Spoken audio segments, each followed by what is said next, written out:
నమస్తే అందరికి. నేనిప్పుడు మంత్రాలయం రాఘవేంద్ర స్వామి సన్నిధులకు వెళ్తున్నాను.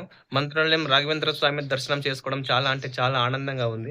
మీలో ఎవరైనా మంత్రాలయంకొచ్చే భక్తులు ఉంటే ఈ వీడియోని పూర్తిగా చూడండి. ఏమాత్రం స్కిప్ చేయకుండా చూడండి. మంత్రాలయంలో ఉచిత వసతి, రూమ్సు ఎలా దర్శనం చేసుకోవాలనేది ఈ వీడియోలో మనం పూర్తిగా తెలుసుకుందాం. మీరు మంత్రాలయం రావడానికి ట్రైన్ ప్రయాణం చేసినట్లయితే మంత్రాలయం రైల్వే స్టేషన్ పేరు మంత్రాలయం రూట్ అని ఉంటుంది. అక్కడి నుంచి మంత్రాలయం అయితే చాలా దగ్గరలోనే ఉంటుంది. అక్కడ నుంచి ఆటోలు చాలా అయితే ఉంటాయి. ఆటోలో మీరు మంత్రాలయంకి అయితే రావచ్చు. మీరు మంత్రాలయం రావడానికి రోడ్డు మార్గం ప్రయాణం చేసినట్టయితే బస్సు సౌకర్యాలు కర్నూలు, ఆదోని, రాయచూర్, ఎమ్మిగనూరు వంటి ప్రాంతాల్లోన బస్సు సౌకర్యాలు అయితే చాలా ఉన్నాయి. ఈ బస్సు సౌకర్యాలు డైరెక్ట్గా మనల్ని ఆర్టీసీ బస్ స్టాండ్లో అయితే డ్రాప్ చేస్తాయి. ఆర్టీసీ బస్ స్టాండ్ నుంచి మంత్రాలయం రాఘవేంద్ర స్వామి టెంపుల్ జస్ట్ 500 మీటర్స్లో అయితే ఉంటుంది. మనం బై వాక్ నడుచుకుంటూ అయితే వెళ్ళిపోవచ్చు. మంత్రాలయం అంటే మనకు ముందుగా గుర్తొచ్చేది రాఘవేంద్ర స్వామి టెంపుల్ దగ్గరికి అయితే వచ్చేసాము. రాఘవేంద్ర టెంపుల్ ఎదురుగా ఆర్చి దగ్గర అయితే ఉన్నాము. ఆర్చి లోపల ఈ విధంగా అయితే ఉంటుంది. మనం టెంపుల్ లోపలికి వెళ్లే ముందు రాఘవేంద్ర స్వామి టెంపుల్ ఎదురుగా బయట వ్యూ ఎలా ఉందో ఒకసారి అయితే చూడండి. మనం రాఘవేంద్ర స్వామి దర్శనం చేసుకునే ముందు రాఘవేంద్ర స్వామి గురించి తెలుసుకుందాం. రాఘవేంద్ర స్వామి అసలు పేరు వెంకటనాథుడు. ఈయన 1595లో తమిళనాడులోని భువనగిరిలో జన్మించారు. చిన్నప్పటి నుండి ఈయన వేదాలు, శాస్త్రాలు, సంగీతములలో అద్భుతమైన ప్రతిభను కనుపరిచారని, తర్వాత ఆయన సన్యాసం స్వీకరించి రాఘవేంద్ర తీర్థ అనే నామాన్ని పొందారని పురాణాలు చెప్తున్నాయి. ఈయన తన జీవితాన్ని మానవులకి సేవ చేయడంలోనే గడిపారు. తన 76వ ఏట క్రీస్తు శకం 1671లో మంత్రాలయంలోనే తుంగభద్ర నది తీరాన సజీవ సమాధి అయ్యారు అని పురాణాలు చెప్తున్నాయి. పురాణాల్లోకెల్లా బృందావన ప్రవేశం అని కూడా పిలుస్తారు. ఈయన గొప్ప పండితుడు, వాగ్గేయకారుడు, అద్భుతమైన మహిమల గలవాడు, మహానుభావుడు అని పురాణాలు చెప్తున్నాయి.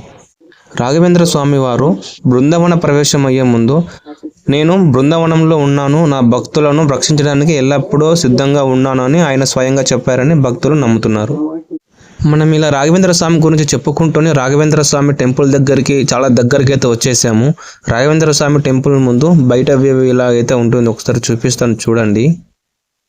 రాఘవేంద్ర స్వామి దర్శనం చేసుకోవడం కన్నా ముందు రాఘవేంద్ర స్వామి పక్కనే ఉన్న మంచాలమ్మ దేవిని దర్శనం చేసుకోవడం మంచిది. ఆలయంలోకి ప్రవేశించే భక్తులు పురుషులు పంచా కండువ మాత్రమే ధరించాలి. స్త్రీలు చీర లేదా చుడిదార్ మాత్రమే ధరించాలి. మనం ఇప్పుడు టెంపుల్ లోపలికి వెళ్దాం రండి. రాఘవేంద్ర స్వామి గుడి లోపలికి వెళ్లే ముందు రాఘవేంద్ర స్వామి చిత్రపటాలు అయితే ఉంటాయి. రాఘవేంద్ర స్వామి చిత్రపటాలు చూసుకొని కొంచెం ముందుకు వెళ్ళినట్టయితే వెండితో చేసిన పెద్ద ద్వారాలు అయితే ఉంటాయి. ఈ ద్వారాలు దాటి మనం కొంచెం ముందుకు వెళ్తే రాఘవేంద్ర స్వామి టెంపుల్ అయితే ఈ బంగారు రూపంలో కనిపిస్తుంది. మనం రాఘవేంద్ర స్వామి గుడి లోపలికి అయితే వచ్చేసాము. రాఘవేంద్ర స్వామి గుడి చుట్టూ ఏ విధంగా ఉందో ఈ వీడియోలో చూపిస్తాను చూడండి. మనకు ఎదురుగా కనిపిస్తున్నటువంటి లైవ్ టీవీలో రాఘవేంద్ర స్వామి బృందావన పూజలు చూడకపోవచ్చు. మనం రాఘవేంద్ర స్వామి గుడి బయట నుంచే ఈ లైవ్ టీవీలోనే రాఘవేంద్ర స్వామి బృందావన పూజలు చూడొచ్చు. స్వామివారి బంగారు రథం ఇక్కడైతే ఉంది. స్వామివారి బంగారు రథం ఏ విధంగా ఉందో మీరు చూడండి. రాఘవేంద్ర స్వామికి ప్రతిరోజు జరిగే బృందావన పూజలు మరియు తీర్థ ప్రసాదాలు భక్తులకు ఎంతో శాంతిని, శక్తిని ఇస్తాయని భక్తుల నమ్మకం. రాఘవేంద్ర స్వామి గుడి చుట్టూ ఎలా ఉందో మీరైతే అందరూ చూశారు కదా. మనం ఇప్పుడు రాఘవేంద్ర స్వామి దర్శనం కోసం లోపలికి అయితే వెళ్దాం. రాఘవేంద్ర స్వామి మఠంలోనే చాలా పెద్ద పెద్ద ఫ్యాన్లు అయితే ఉన్నాయి. హెలికాప్టర్ ఫ్యాన్లు ఉన్నాయి. హెలికాప్టర్ ఫ్యాన్లు ఎలా ఉన్నాయో ఒకసారి చూపిస్తాను చూడండి.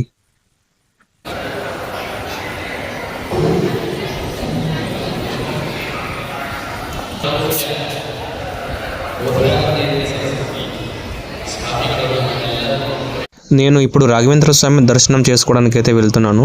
రాఘవేంద్ర స్వామి గుడి లోపలికి మొబైల్ అయితే అలో చేయరు. నేను రాఘవేంద్ర స్వామి దర్శనం అయితే పూర్తి చేసుకున్నాను. దర్శనం చాలా అంటే చాలా బాగా అయింది. మీరు ఇంతకుముందు రాఘవేంద్ర స్వామి టెంపుల్కి ఎప్పుడైనా వచ్చినట్లయితే మీ ఫీలింగ్ ఎలా అనిపించిందో ఒకసారి కామెంట్లో చెప్పండి. ఇక్కడ కనిపిస్తున్నటువంటి స్వామివారి బంగారు కిరీటం దగ్గరనే రాఘవేంద్ర స్వామి మాల బృందావనం అయితే ఉంటుంది. రాఘవేంద్ర స్వామి దర్శనం అయితే చాలా బాగా జరిగింది. రాఘవేంద్ర స్వామి దర్శనం అయిపోయిన తర్వాత రాఘవేంద్ర స్వామి గుడి నుంచి ఉత్తర ద్వారము దగ్గర వెళ్తే రాఘవేంద్ర స్వామి మ్యూజియం చాలా అయితే బాగుంటుంది. మీలో ఎవరికైనా మ్యూజియం అయితే ఇంట్రెస్ట్ ఉంటే రాఘవేంద్ర స్వామి ఉత్తర ద్వారం దగ్గర వెళ్ళి మ్యూజియం అయితే చూడండి. మ్యూజియం దగ్గర మొబైల్ అయితే అలో చేయరు. మ్యూజియం నుంచి బయటకు వచ్చిన తర్వాత అక్కడే పక్కనే రాఘవేంద్ర స్వామి తీర్థము అక్షంతులు అయితే ఇస్తారు. నేనైతే తీసుకున్నాను.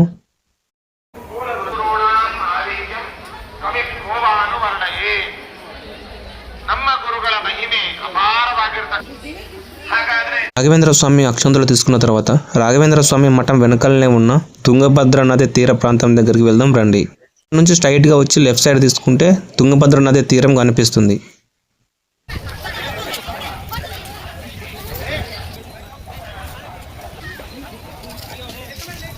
రాఘవేంద్ర స్వామి వారికి తలనీళ్ళలో ఎవరైనా ఇచ్చేవాళ్ళు ఉంటే తుంగభద్ర నది తీరాన్ని కళ్యాణకట్ట ఉంటుంది. తలనీళ్ళలో స్వామివారికి ఇక్కడే కళ్యాణకట్ట దగ్గర అయితే ఇస్తారు.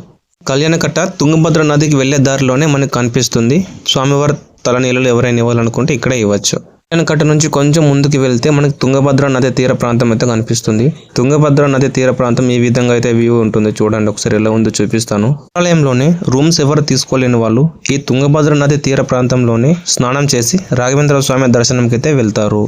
నుంచి మనం మంత్రాలయం రాఘవేంద్ర స్వామి గుడి దగ్గరికి అయితే వచ్చేసాము. మంత్రాలయం రాఘవేంద్ర స్వామి గుడి మంచాలయం గుడి నుంచి మనం మంత్రాలయం కోనేరు దగ్గరికి అయితే వెళ్తాము. మంత్రాలయం కోనేరు ఎలా ఉందో చూపిస్తాను, ఒకసారి రండి.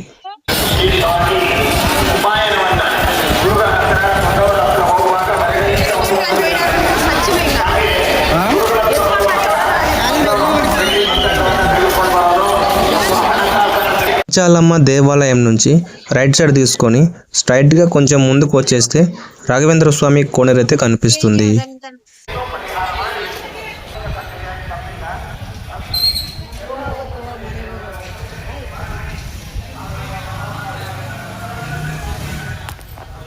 రాఘవేంద్ర స్వామి కోనేరు లోపలికి భక్తులకు ఎటువంటి ప్రవేశం అయితే లేదు.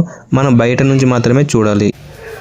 ఎవరికైనా టెంపుల్ రూమ్స్ కావాలంటే ఈ కోనేరు పక్కనే బృందావన్ గార్డెన్ వసతి గృహం ఉంది. కోనేరు మధ్యలోనే రాఘవేంద్ర స్వామి విగ్రహం కూర్చోబెడతారంట. మీరు ఎప్పుడైనా మంత్రాలయంకి వచ్చినట్లయితే ఖచ్చితంగా ఈ కోనేరుని అయితే చూడండి. బృందావన్ గార్డెన్ వసతి గృహంలోనే సిఆర్ఓ ఆఫీస్ అయితే ఉంటుంది.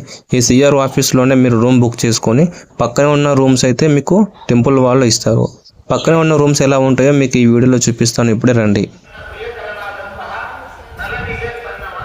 నుంచి మళ్ళీ మనం రాఘవేంద్ర స్వామి గుడి ముందుకైతే వచ్చేసాము. రాఘవేంద్ర స్వామి గుడి నుంచి మనం ఇప్పుడు రాఘవేంద్ర స్వామి అన్నదాన ప్రసాదం దగ్గరికి అయితే వెళ్తాము.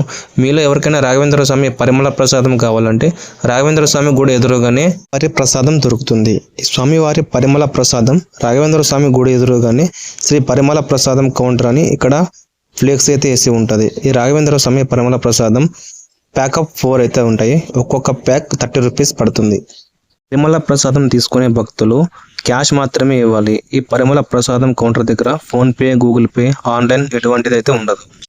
ఇప్పుడు మనం రాఘవేంద్ర స్వామి అన్నపూర్ణ భోజనశాల దగ్గరికి అయితే వెళ్దాం. అన్నపూర్ణ భోజనశాల దగ్గరికి వెళ్లే ముందు రాఘవేంద్ర స్వామి బయట ఎలా ఉందో ఒకసారి చూపిస్తాను, చూడండి.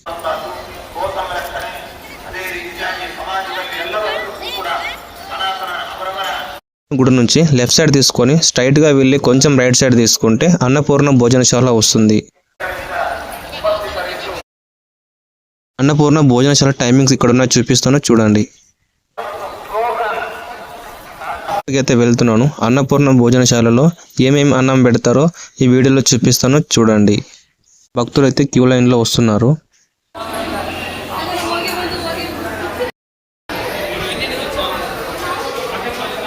అయితే వచ్చేసాము. భక్తులు చాలా మంది అయితే అన్నప్రసాదం తీసుకుంటున్నారు. భోజనశాలలో అన్నం, సాంబార్, పాయసం, పెరుగన్నం అయితే పెడతారు. బయటికి అయితే వెళ్తున్నాను. బయట వ్యూ ఎలా ఉందో ఒకసారి చూపిస్తాను, చూడండి.